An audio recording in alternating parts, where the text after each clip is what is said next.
Hello friends, आज हम polity के कुछ टॉपिक डिस्कस करने जा रहे हैं।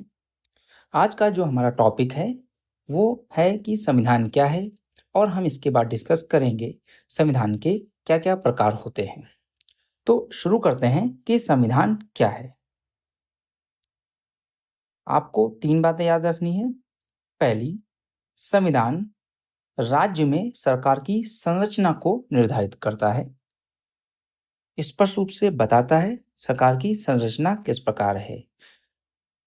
राज्य में क्या वो एकल राज्य व्यवस्था वाला राज्य है या संघीय राज्य है? अगर संघीय राज्य है तो शक्तियों का वितरण किस प्रकार से है? न्यायपालिका की क्या शक्तियां हैं? केंद्र सरकार की क्या शक्तियां हैं? और राज्य सरकारों की क्या शक्तियां हैं? विधायिका किस प्रकार कार्य करेगी? कार्यपालिका किस प्रकार कार्य करेगी? इस तरीके की संरचना बताता है। दूसरा, संविधान राज्य एवं सरकार पर सीमाएं आरोपित करता है कि क्या सीमाएं हैं, कहां तक उसको आज़ादी है कि वो अपनी शक्तियों का इस्तेमाल कर सकता है और कहाँ पर उसकी सीमाओं के शक्तियों की प्रयोग पर बाध्यताएं आरोपित होती हैं। तीसरा, संविधान राज्य के नागरिकों के अधिकार निर्धारित करता है और उन पर जो सीमाएं होती हैं उनको आरोपित करता है। तो आपको बिल्कुल सिंपल समझना है। 3 बातें हैं संविधान की: संरचना, सरकार की संरचना और राज्य की संरचना। दूसरा, सरकार पर सीमाएं आरोपित करना। तीसरा, नागरिकों के अधिकार एवं सीमाएं क्या-क्या होंगी। इस प्रकार से अगर हम देखें किसी भी राज्य की राजनीतिक व्यवस्था किस प्रकार की है, तो उस राज्य की राजनीतिक व्यवस्था कोई भी राज्य हो, कहाँ से संचालित होगी? संविधान द्वारा। और संविधान क्या निर्धारित करेगा? उस राज्य का शक्ति मानचित्र क्या है, पावर मैप क्या है। सिंपल, संविधान कुछ भी नहीं है, किसी भी एक राज्य का एक पावर मैप है जो बताता है उसकी सरकार के पास, उसके नागरिकों के पास और राज्य के विभिन्न अंगों जैसे न्यायपालिका, कार्यपालिका, विधायिका के पास क्या शक्तियां हैं और किस तरीके से उन शक्तियों का वितरण किया गया है, क्या उस पर सीमाएं आरोपित होती हैं। तो सिंपल समझिए, राजनीतिक व्यवस्था कौन डिटरमाइन करेगा? संविधान। संविधान क्या बताएगा? राज्य का पावर मैप, शक्ति मानचित्र, शक्ति का वितरण। सिंपल। देखते हैं संविधान की परिभाषा क्या है।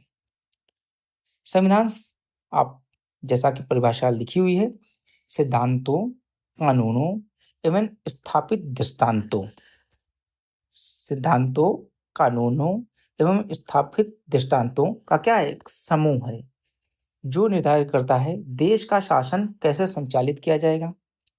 वही बात जो हमने पहले की है, सिंपल वही है कि इसको एक परिभाषा बता दिया है और ये बताता है सरकार की संरचना की रूपरेखा क्या होगी, उसका फ्रेमवर्क क्या होगा, सरकार की जो संरचना है वो किस फ्रेमवर्क में काम करेगी और नागरिकों के क्या अधिकार होंगे, क्या कर्तव्य होंगे, ये परिभाषित करता है।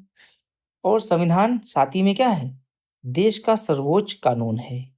संविधान के ऊपर राज्य में कोई भी कानून नहीं है। आगे देखते हैं, संविधान किसी भी देश का सर्वोच्च विधान या मूलभूत ढांचा है, इसलिए इसको क्या कहा जाता है? राज्य का मौलिक कानून, लॉ ऑफ द लैंड। अर्थात इसके ऊपर कोई भी कानून राज्य में नहीं है मौजूदा वक्त में, जब वो संविधान वहां पर मौजूद है। तो ये तो हो गया संविधान कि संविधान क्या होता है। बहुत सिंपल 3 बातें याद रखनी है। संविधान सरकार की संरचना बताता है, सरकार पर सीमाएं आरोपित करता है और नागरिकों के अधिकार एवं सीमाएं निर्धारित करता है। इसके अलावा और भी कुछ हो सकती हैं, बट ये मोटी-मोटी 3 कार्य जो होते हैं संविधान के होते हैं। तो इसीलिए संविधान किसी भी राजनीतिक व्यवस्था में किसी भी राज्य की शक्ति मानचित्र को दर्शाता है, पावर मैप को दर्शाता है कि शक्ति का वितरण किस प्रकार से हो रहा है, शक्ति किस प्रकार से प्रयोग की जा सकती है, क्या उस पर सीमाएं आरोपित होती हैं। परिभाषा वही सिंपल है, आपको पहले बता दी है, आप इसको देख सकते हैं। अब आते हैं इसके दूसरे टॉपिक पर। दूसरा टॉपिक क्या है? स्रोत एवं स्वरूप के आधार पर संविधान दो प्रकार के होते हैं। तो आप देखेंगे स्रोत, पहला हो गया सोर्स क्या होगा और इसका स्वरूप क्या होगा। तो सोर्स मतलब ओरिजिन सोर्स, और स्वरूप सिंबल उसका फॉर्म के आधार पर कितने प्रकार का होगा? दो प्रकार का, लिखित संविधान और अलिखित संविधान। अब हम एक एक पार्ट डिस्कस करेंगे, उनके बीच में डिफरेंशिएट करेंगे और बताएंगे किस तरीके से संविधान वर्क करते हैं। तो अगर हम देखें तो संविधान का जब स्वरूप या रूप की बात करेंगे, फॉर्म की बात करेंगे, तो पहला है लिखित संविधान। तो ये कैसा होगा? एक एकल औपचारिक, औपचारिक को हम कह सकते हैं फॉर्मल। कैसा? फॉर्मल। क्या है? दस्तावेज है। दस्तावेज को इंग्लिश में बोलते हैं डॉक्यूमेंट, जिसमें राज्य के मूलभूत कानून एवं सिद्धांत क्या होंगे? कोडिफाइड होंगे। आप सिंपल समझिए कि एक डॉक्यूमेंट है जिसमें जो भी कानून होंगे, जो बेसिक लॉस होंगे, जो प्रिंसिपल्स होंगे, उस राज्य को संचालित करने के लिए, उस राज्य को मैनेज करने के लिए, उस राज्य में शासन चलाने के लिए उसको का क्या होगा? उनको कोडिफाइड किया गया होगा। तो बहुत ही सिंपल है कि जहाँ पर कोडिफाइड लॉ है वो क्या, उसका स्वरूप कैसा है? कोडिफाइड है, तो वो क्या होंगे? लिखित संविधान होंगे। उसी तरीके से अलिखित संविधान क्या है? यहाँ पर एकल और संहिताबद्ध दस्तावेज मतलब कोडिफाइड।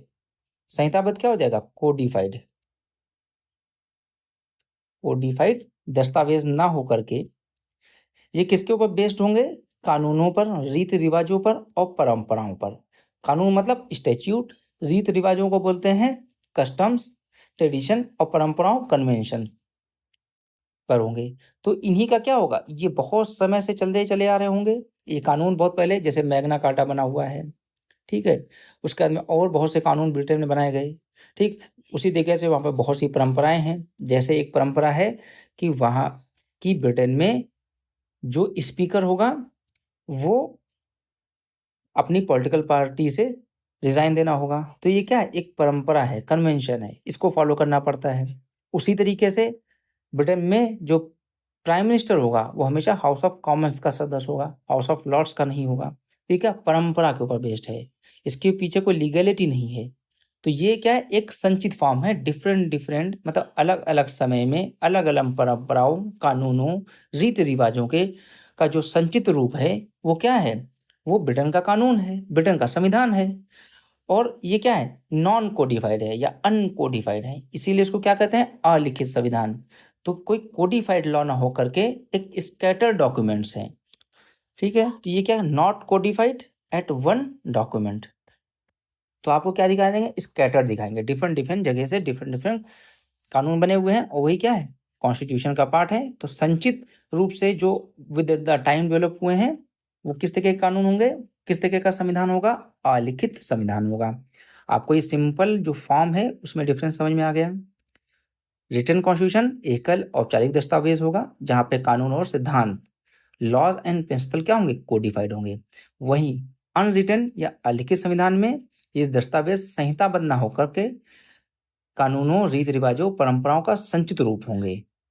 ठीक है, और ये जो परंपराएं, कानून, रीति रिवाज हैं ये अलग अलग समय में डेवलप हुई हैं, और ये बहुत अलग अलग जगहों पे स्कैटर्ड हैं या विस्तृत हैं, और ये एक प्लेस पर कोडिफाइड नहीं है, इसलिए इसका स्वरूप कैसा है? Non codified. ये तो पहला पॉइंट हुआ। दूसरा पॉइंट देखेंगे, उत्पत्ति एवं स्रोत। तो मतलब ओरिजिन एंड सोर्स, इनका सोर्स क्या है? तो सिंपल है, जब भी रिटन कॉन्स्टिट्यूशन बताया जाएगा कि किसी भी देश का या इस देश का कॉन्स्टिट्यूशन रिटन है, तो आपको सिंपल एक मतलब निकालना है कि वहाँ का संविधान क्या है? एक संविधान सभा द्वारा बनाया गया है और उसको अधिनियमित किया गया है। तो कुछ भी नहीं है, प्रोडक्ट ऑफ कॉन्स्टिट्यूशन असेंबली है।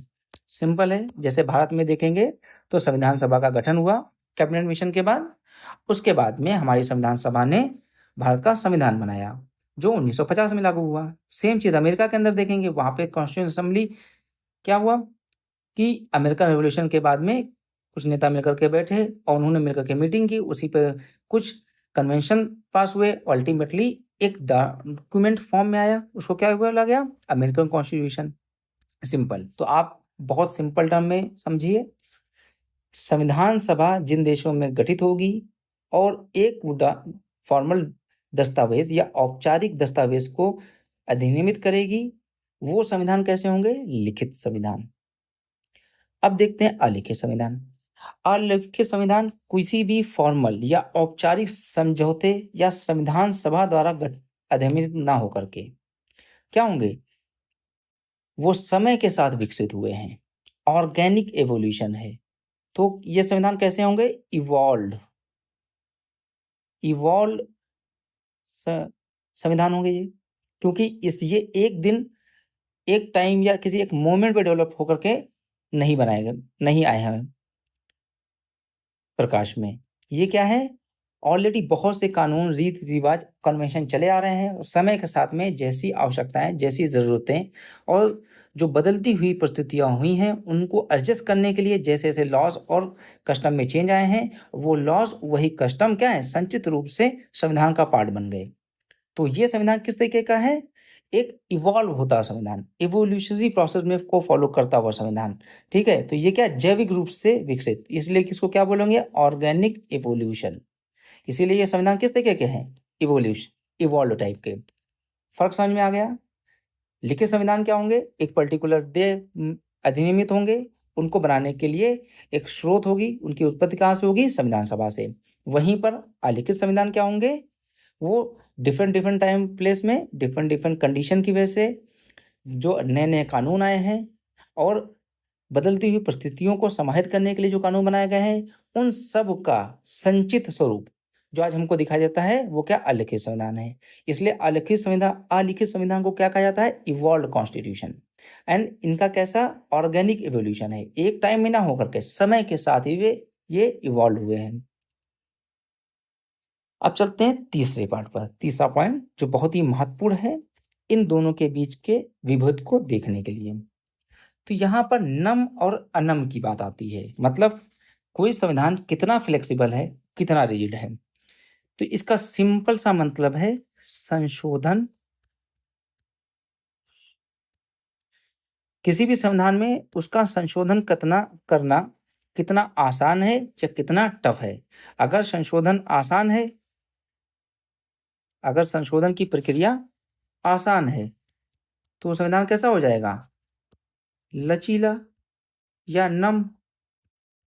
अगर प्रक्रिया कठिन है, तो संविधान कैसा हो जाएगा? कठोर।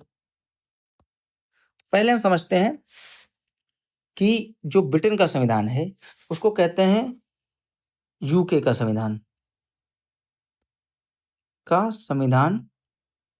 इसका क्या है? एग्जाम्पल है। और ये किस किस तरीके के संविधान का एग्जाम्पल है? नम्र संविधान का, लचीले फ्लेक्सिबल संविधान का। अब इसको ऐसा क्यों कहा जाता है? यहाँ पर जो अमेंडमेंट या संशोधन की प्रोसेस है वो क्यों इतनी लचीली है? तो जो ब्रिटेन का संविधान है वो अनरिटन संविधान है, अलिखित। ये तो आपको पता ही है। जब अलिखित संविधान है तो यहाँ पर एक, यहाँ के जो कानून है, यहाँ का जो सामान्य कानून है, सामान्य कानून जो संसद बनाती है डे टू डे की जो एक्टिविटीज हैं उसको मैनेज करने के लिए, ठीक। और संविधान संशोधन के लिए जो कानून है, संविधान संशोधन कानून, वो क्या है? वो एक ही है, एक ही है। क्यों? क्योंकि यहाँ पर रिटन कॉन्स्टिट्यूशन नहीं है। तो यहाँ पर जो भी लॉ बनेगा, जो भी कानून बनेगा, कानून बनेगा वो स्वयं संविधान संशोधन अधिनियम होगा। सिंपल सी बात है। जब यहाँ पर रिटन कॉन्स्टिट्यूशन है नहीं, कोई अमेंडमेंट की प्रोसेस ही नहीं लिखी हुई है, तो यहाँ पर सिर्फ एक ही प्रोसेस है, कानून कैसे बनता है। तो यहाँ पे जो कानून बनेगा और जो यहाँ पे संविधान संशोधन कानून होगा, उसमें कोई डिफरेंशिएशन नहीं है, दोनों क्या है, एक ही हैं। तो जो समान कानून जो भी संसद बनाएगी, वही इस कानून क्या हो जाएगा, अपने आप में एक संविधान संशोधन कानून हो जाएगा। इसलिए जो भी कानून बनेगा वो क्या होगा, संविधान संशोधन कानून बनेगा। तो संसद किसी भी कानून में कोई भी परिवर्तन करेगी, वो सिर्फ कानून में परिवर्तन नहीं है वहाँ के, वो क्या है, वहाँ के संविधान में भी संशोधन है। इसलिए यहाँ की जो प्रक्रिया है अत्यधिक अत्यधिक नम है, बहुत आसान है, समझने में कोई दिक्कत नहीं है। क्यों नम है, संविधान संशोधन कानून और समान कानून के बीच में कोई अंतर ना होने की वजह से यहाँ पर हर कानून अपने आप में क्या है, एक संविधान संशोधन कानून है। इसलिए ब्रिटेन का संविधान लचीला माना गया। क्यों माना गया है, उसके पीछे कारण स्पष्ट है। दूसरा देखते हैं, कठोर एवं अनम। यहाँ पर संविधान लिखित है तो क्या बातें होंगी, लिखित है तो यहाँ पर कानून दो तरीके के होंगे। एक कानून होगा सामान्य कानून, सामान्य कानून जैसे भारत में देखेंगे अनुच्छेद 108 के तहत कानून बनता है। दूसरा हो जाएगा संविधान संशोधन, संविधान संशोधन ये किसके थ्रू होगा, अनुच्छेद 368 के तहत। इसमें भी परिवर्तन, इसमें भी क्या है, अलग अलग तरीके के संविधान संशोधन है।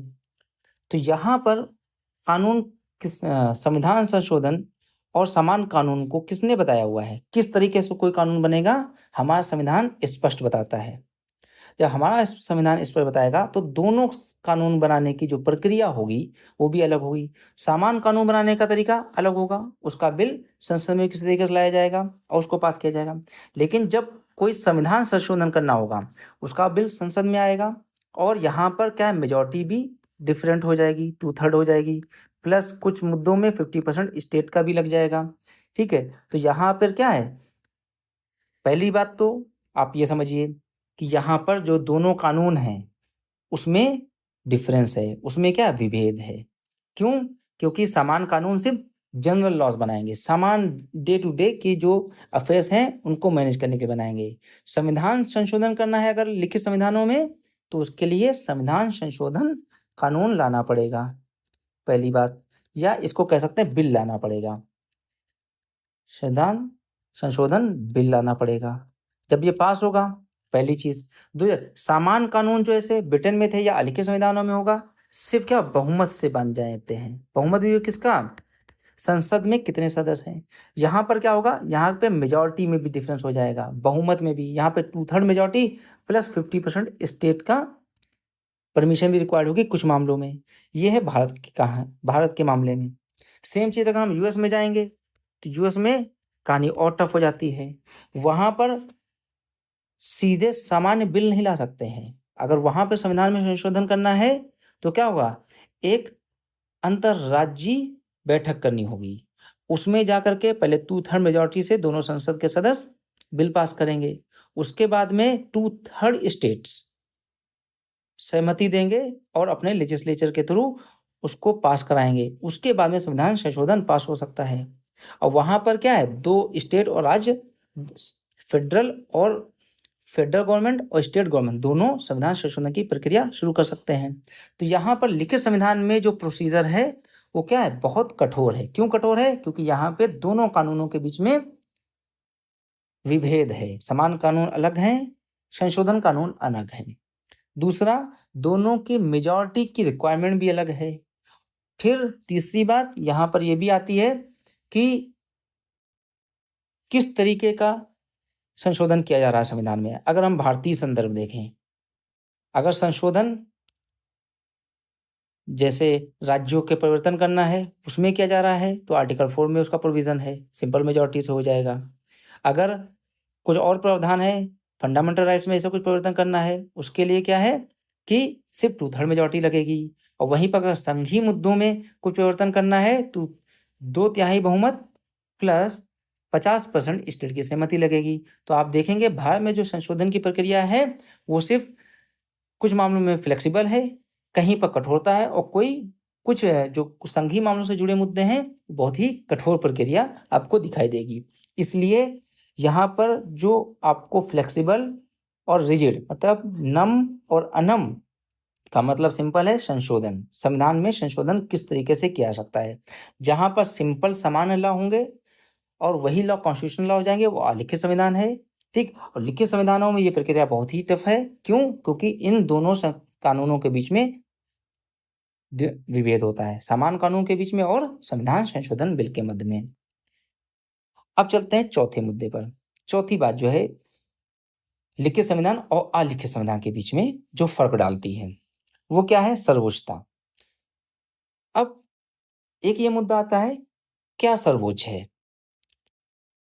संविधान सर्वोच्च है या संसद सर्वोच्च है? तो अगर हम अलिखित संविधान में जाएंगे, तो जैसा कि इससे पहले टॉपिक में डिस्कस किया गया कि सामान्य कानून जो बनेगा वही क्या हो जाएगा? संशोधन कानून भी हो जाएगा। संशोधन कानून हो जाएगा तो यहाँ पर क्या है? विधायिका या ब्रिटेन की जैसे संसद है, ब्रिटेन इसका एग्जाम्पल मान के लिए, संसद को असीमित शक्ति प्राप्त है।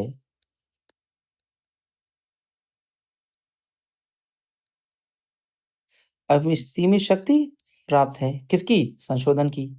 तो जो भी वहाँ के सामान्य लॉ होंगे, ऑर्डिनरी लॉ भी अपने आप में क्या है? एक संशोधन कानून है, अमेंडमेंट लॉ है, ठीक है। तो इसलिए यहाँ की संसद को असीमित शक्ति प्राप्त है। तो संसद कोई भी कानून बना रही है, वो अपने आप में ही क्या है? एक तरीके का संशोधन कानून है। तो संसद की शक्ति पर किसी भी प्रकार की कोई सीमा नहीं है। इसलिए यहाँ पर संसद कैसी है? संसद संप्रभु है।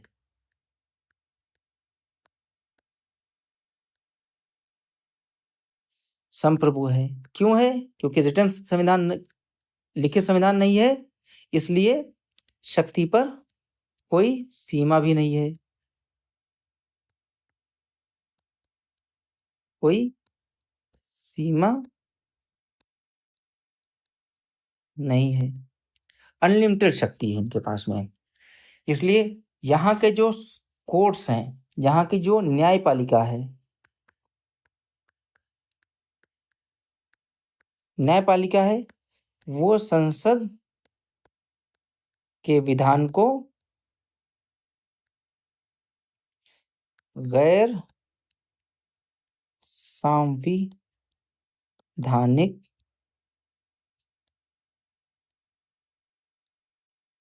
घोषित नहीं कर सकती।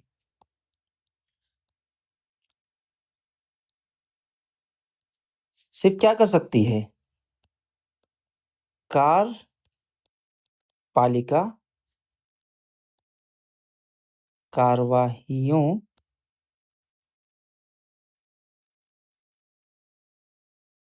का न्यायिक पुनराविलोकन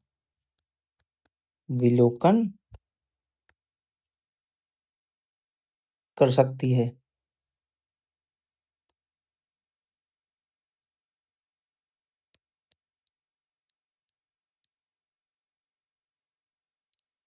तो यहाँ की जो न्यायपालिका है, संसद का जो विधान कोई भी संसद बनाएगी, लॉ बनाएगी, उसको क्या गैर संवैधानिक घोषित नहीं कर सकती। इसकी जो शक्ति है संसद के कॉन्सेप्ट में, संसद के परिप्रेक्ष्य में क्या है? बहुत ही सीमित है। जबकि कार्यपालिका कार्रवाइयां हैं, उनको क्या कर सकती है? न्यायिक पुनराविलोकन कर सकती है। इसी सिद्धांत को क्या बोलते हैं? ये सिद्धांत क्या कहलाता है? संवैधानिक सिद्धांतों में यह सिद्धांत कहलाता है विधि द्वारा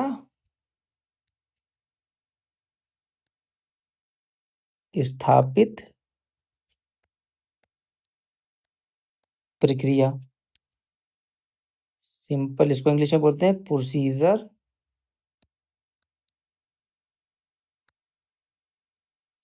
एस्टेब्लिश्ड बाय लॉ। तो यहां पर क्या है, सिर्फ उसके इम्प्लीमेंटेशन, जो लॉ है उसके इम्प्लीमेंटेशन,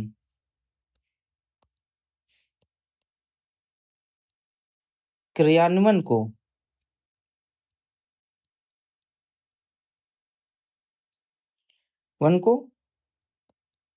टेस्ट कर सकती है। कौन? न्यायपालिका। तो इसे, ये जो सिद्धांत है ये बताता है प्रोसीजर एस्टेब्लिश बाय लॉ, बताता है कि जो लॉ है उसका इम्प्लीमेंटेशन किस तरीके से हुआ है उसको टेस्ट कर सकती है, अर्थात सिर्फ एग्जीक्यूटिव को टेस्ट कर सकती है। एग्जीक्यूटिव मतलब कार्यपालिका, ना कि लेजिस्लेचर।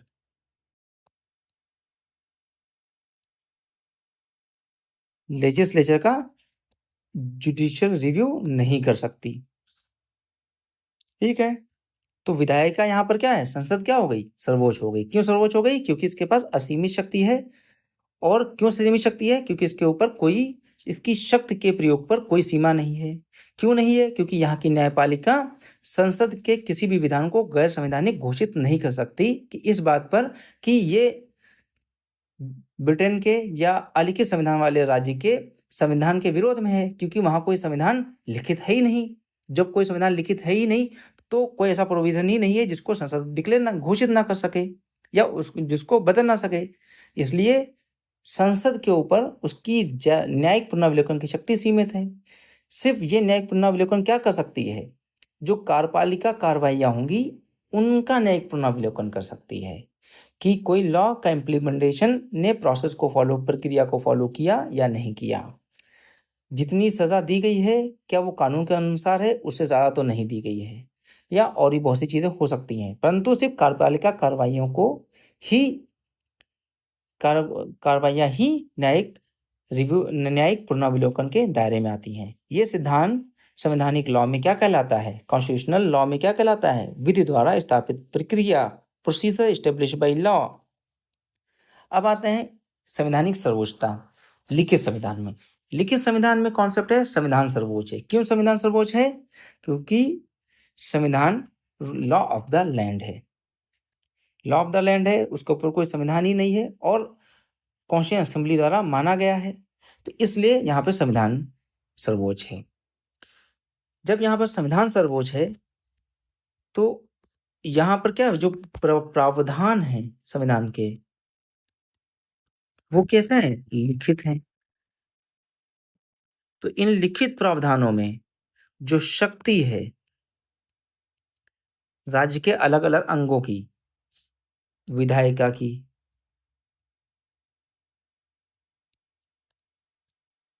कार्यपालिका की, न्यायपालिका की, शक्ति क्या है, निर्धारित है। तो विधायिका क्या कर सकती है, दो चीजें कर सकती है। कानून, कैसे कानून, सामान्य कानून बना सकती है। दूसरा, संविधान संशोधन कर सकती है, जिसके लिए तो बता दिया है आपको कि संशोधन अधिनियम लाना पड़ेगा बिल के थ्रू, जिसकी पूरी प्रक्रिया क्या है, आर्टिकल 369 में लिखी हुई है।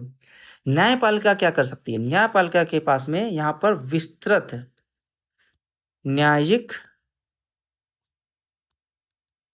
न्यायिक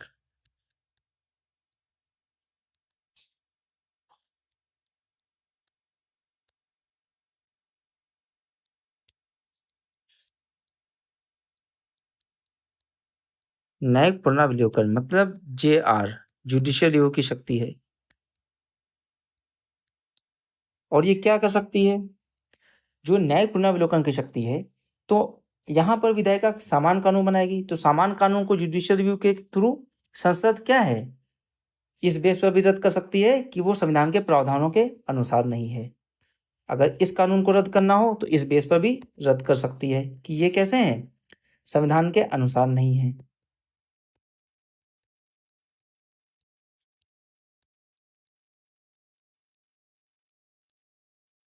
वहीं पर जब संशोधन बिल आएगा, यहां पर शक्ति कैसी है, यहां पर न्यायपालिका क्या है, रक्षक है। रक्षक मतलब गार्जियन, किसका, संविधान का।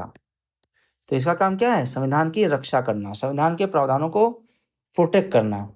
इसके बेस पर, इसके आधार पर संशोधन बिल जो ऐसा बिल आता है जो संविधान के मूल भावना या मूल प्रावधानों को नष्ट करने का प्रयास करता है, उस बिल को या उस कानून को भी क्या कर सकती है, नलिफाई कर सकती है। को क्या है, नल एंड वाइड डिक्लेयर कर सकती है। तो अगर हम देखेंगे यूएस के कॉन्सेप्ट, तो यूएस के कॉन्सेप्ट में आपको समझ में आएगा कि वहां पर जुडिशियल सुप्रीमेसी, सुप्रीमेसी है, जुडिशियल सुप्रीमेसी है। क्यों, संसद की सीमित शक्ति है, इसलिए क्या होगी, यहां पर संसद की सीमित शक्ति है। और जुडिशरी, और संविधान कैसा है, लिखित संविधान,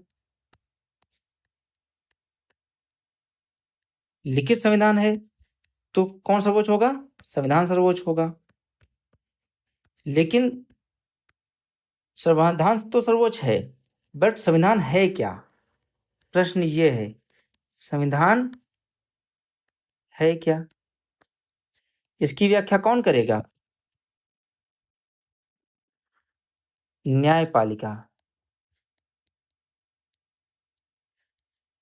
तो न्यायपालिका जब इसकी व्याख्या करेगी कि संविधान में क्या सही है क्या गलत है, ठीक है, और कोई भी कौन सा लॉ जस्टिफाइड है कौन सा जस्टिफाइड नहीं है, तो न्यायपालिका एज अ गार्जियन इमर्ज होती है। और व्याख्या करने का अधिकार किसका, न्यायपालिका मतलब जजेस का। तो जज डिसाइड, जो डिसाइड करेंगे वही क्या हो जाएगा, संविधान हो जाएगा। वही क्या, संविधान के पार्ट हो जाएंगे। इंटरप्रिटेशन की संविधान के किसी प्रावधान का क्या मतलब निकलता है, उसकी क्या व्याख्या होती है, वो कौन डिटरमाइन करेगा, जजेस डिटरमाइन करेंगे। इसीलिए यहाँ पर न्यायपालिका सर्वोच्च है। क्यों सर्वोच्च है, क्योंकि संविधान, जो लिखित संविधान होते हैं वहां पर संविधान, लिखित संविधान में, लिखित संविधान वाले राज्यों में संविधान सर्वोच्च होता है।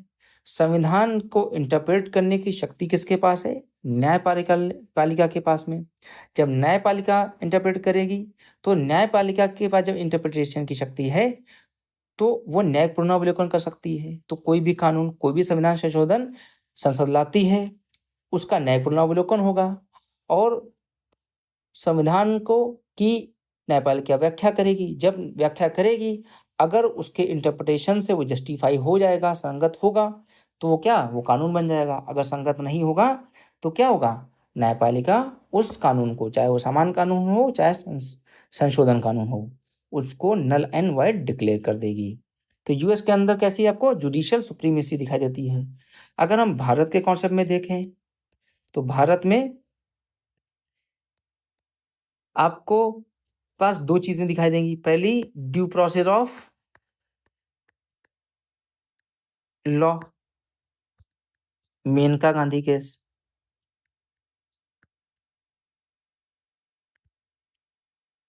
केस से इसको इम्प्लीमेंट किया गया लाइफ एंड लिबर्टी के मामलों में।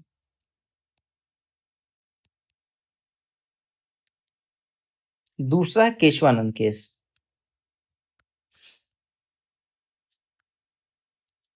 यहां पर क्या है, मूल संरचना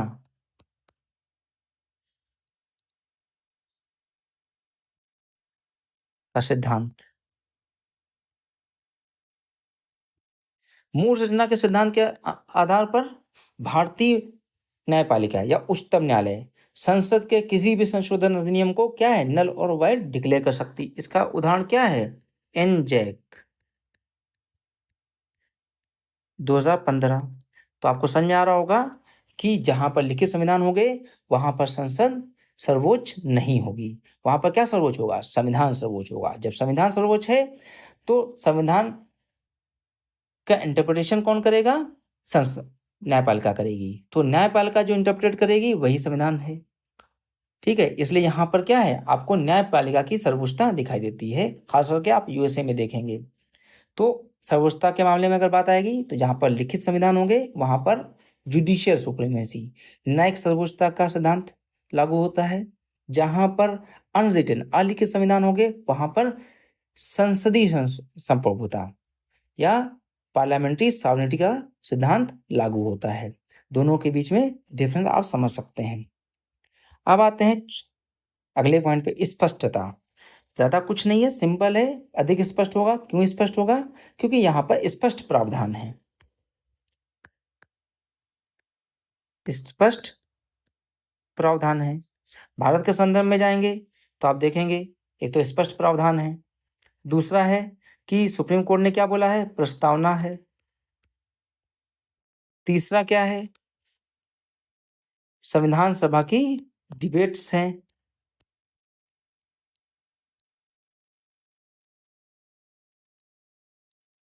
तो इन बातों के आधार पे हम क्या निकाल सकते हैं कि हमारे संविधान निर्माताओं का जो भाव था, जो उनके मस्तिष्क में जो उपज थी या मस्तिष्क में जो उनके चल रहा था कि किस तरीके का वो राज बनाना चाहते हैं, इसके आधार पर सुप्रीम कोर्ट इंटरप्रेट कर सकता है, उसको आसानी हो सकती है।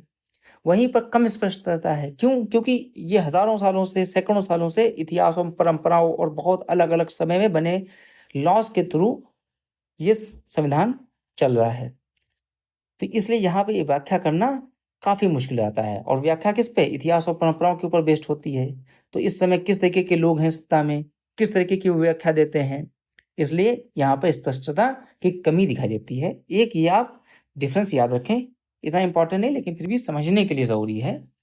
अब एक बहुत इंपॉर्टेंट मुद्दा है, जनरली आपको, वैसे तो आप आगे बुक्स में पढ़ेंगे समझ में आएगा, बट हो सकता है कि आपको क्लास में टीचर्स जनरली ना पढ़ाते हों, तो हम इस पर डिस्कस करेंगे। पहले संघीयता या संघी। तो लिखित संविधान का और अलिखित संविधान का एक संघी ढांचे से क्या संबंध है, हम इसको समझने की कोशिश करेंगे। तो आप हम पहले ये देखेंगे कि संघ होने की न्यूनतम पूर्व शर्तें क्या होंगी। तो देखेंगे संघ होने की निम्न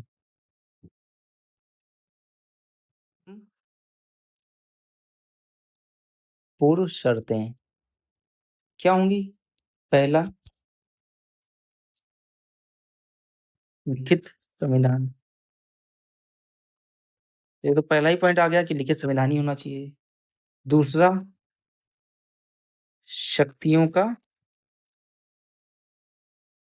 इकाइयों का, शक्तियों का वितरण किसके बीच में?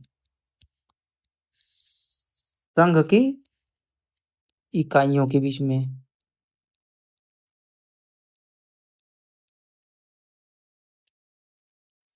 तीसरा, न्यायिक स्वतंत्र, न्यायिक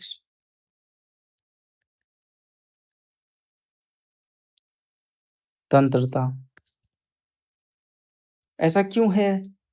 क्योंकि ये तीन कंडीशन है, लिखित संविधान, शक्तियों का वितरण और न्यायिक स्वतंत्रता। ऐसा क्यों है? क्योंकि अगर संविधान लिखित नहीं होगा, अगर लिखित नहीं है,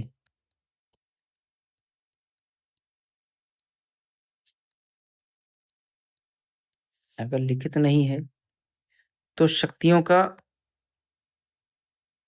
वितरण कैसे होगा?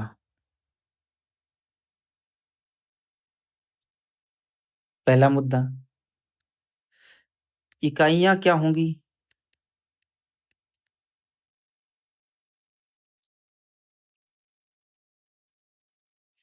तीसरी बात, विवाद का निराकरण। विवादों का निराकरण कैसे होगा? क्यों ऐसा? क्योंकि यहाँ पर अगर न्यायिक स्वतंत्रता नहीं होगी तो विवादों का निराकरण संभव नहीं है। क्यों नहीं संभव है? क्योंकि अगर संसद सर्वोच्च हो जाएगी, जो कि अलिखित संविधानों में संसद सर्वोच्च होती है, तो वो क्या है, न्यायिक स्वतंत्रता के ऊपर कुठाराघात कर सकती है, न्यायिक स्वतंत्रता को कंट्रोल कर सकती है या उसकी स्वतंत्रता को कम कर सकती है। तो विवादों का निराकरण कैसे होगा?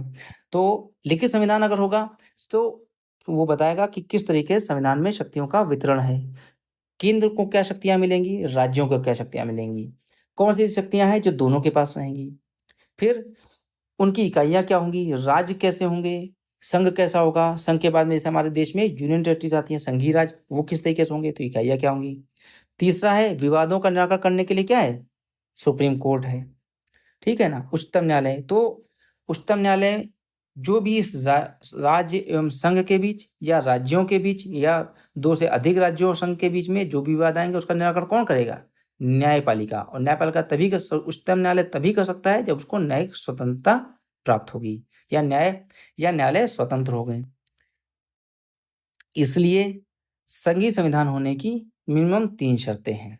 मिनिमम, ये तो मिनिमम होनी चाहिए, इससे ज़्यादा भी हो सकती हैं। तो कोई भी संविधान अगर संघीय है तो उसका संविधान वो कैसा होगा, हमेशा लिखित संविधान उसका ज़रूर होगा। अगर लिखित संविधान होगा तभी वो संघीय व्यवस्था हो सकती है, वरना वो संघीय व्यवस्था नहीं होगी। तो सिंपल ये समझना है कि अगर लिखित संविधान है तो उसकी राज्य व्यवस्था संघीय हो सकती है,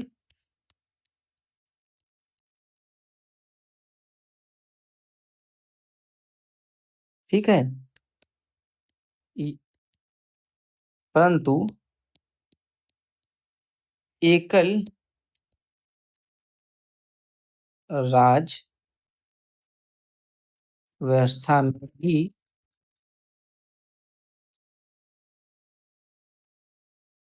लिखित संविधान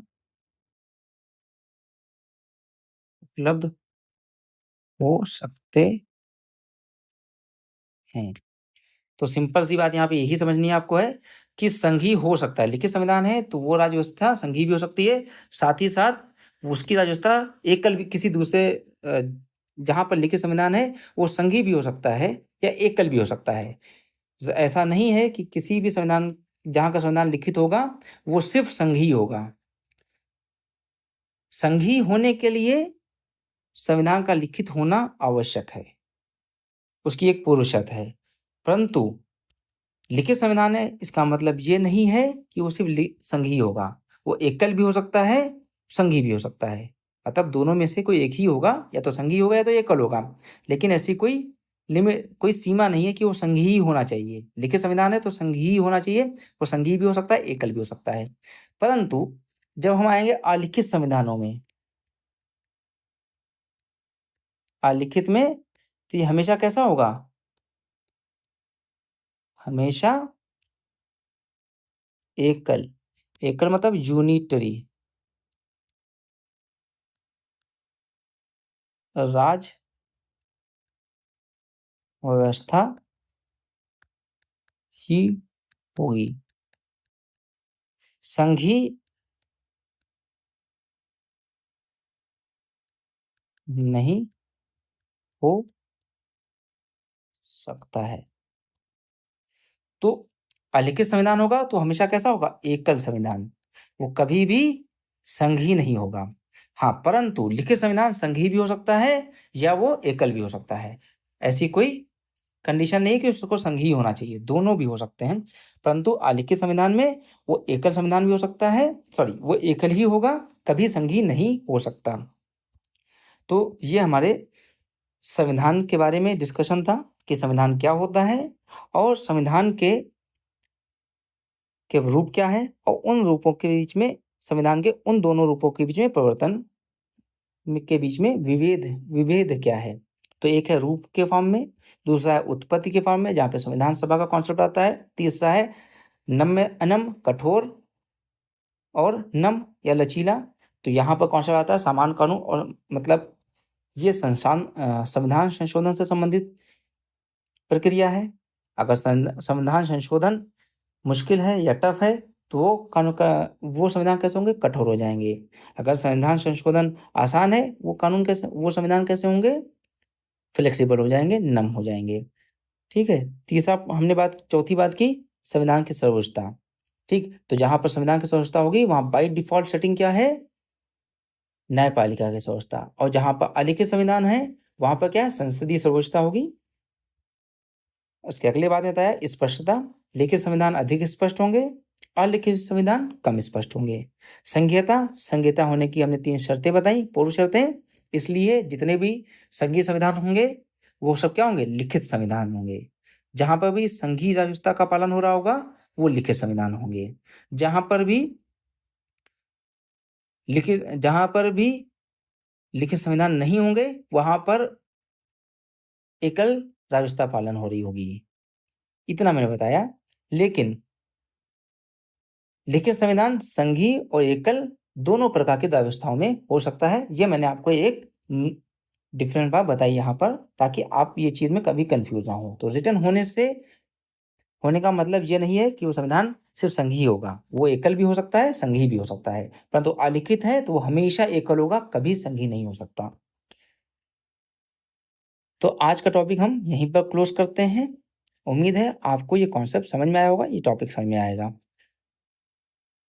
आगे हम कुछ अलग टॉपिक लेकर आएँगे, दूसरे टॉपिक जो संविधान के अगले मुख्य कुछ अवधारणाओं के ऊपर बेस्ड होंगे, जो हम उसको डिस्कस करेंगे और आप सामने उनको क्लैरिफ़ाई करने की कोशिश करेंगे।